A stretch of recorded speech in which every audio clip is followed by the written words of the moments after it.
me talk to you about your mammogram. Sure. So, the mammogram is a test where we look for breast cancer. I know, I've had right? them in the past. You have had them in the past. Yeah. Dr. David de Geisel is a first-year intern at Montefiore Medical Center in the Bronx. The mammogram this time shows that there is something in your breast.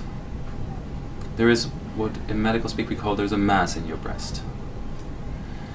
And I want to be very frank with you. The readings, it doesn't look good. The woman he is speaking with is an actor. They are role-playing, participating in an exercise designed to teach first-year physicians how to deliver bad news. Is this the right reading on this mammogram? So, yes, I do think the reading should be right. So We use a variety of methods, including standardized patients, videotaping with playback and feedback, live patient observation with direct feedback. We all know how to talk, but we don't all know how to talk like physicians. We don't all know how to be professional and to both get good information and to do the patient a service, to help the patient manage with this, to help the patient do what they have to do. So we did get the results of your mammogram.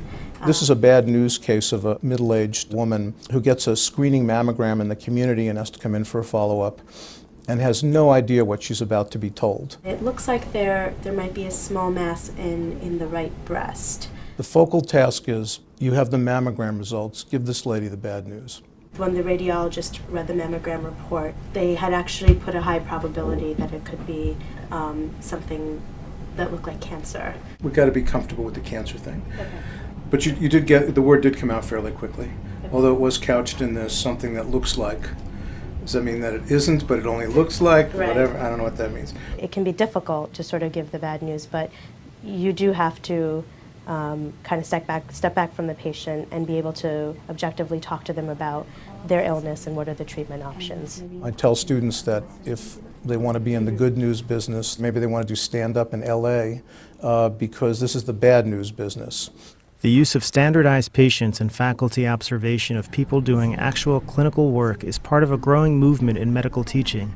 In this program, the interns rotate from room to room, spending 10 minutes with each patient before an observing faculty member offers instant feedback, critiquing their communication skills. And I think you captured your own strengths, really well. I think the challenges in delivering bad news were also, in general and specifically to your encounter, were captured well by your comments. I would like you to do some further testing to figure out what really is going on.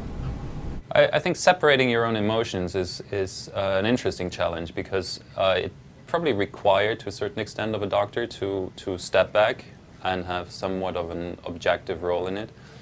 On the other hand, I'd like to think that a good doctor doesn't step back all the way, because I think part of the beauty of medicine is that you actually are there with the patient, and when you are, for example, delivering bad news, that you, up to a certain degree, experience it yourself. Do you have any insurance, or you don't have any? I'm a little insurance challenged right now. You don't have any insurance? No. Okay. Giving bad news often means responding to patients' concerns about medical costs, especially if they don't have health insurance.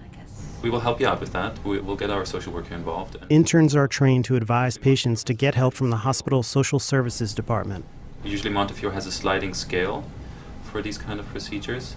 It was unexpected that financial reasons would be the main issue, and sort of I felt bad that we had to talk about it so long because I really had wished that we gotten more into what does this diagnosis mean for you.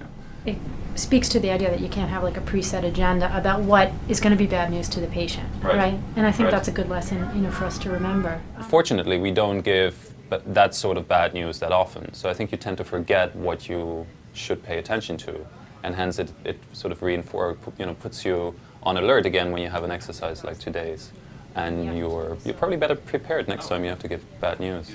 You played very authentically. Thank you. All right. Okay.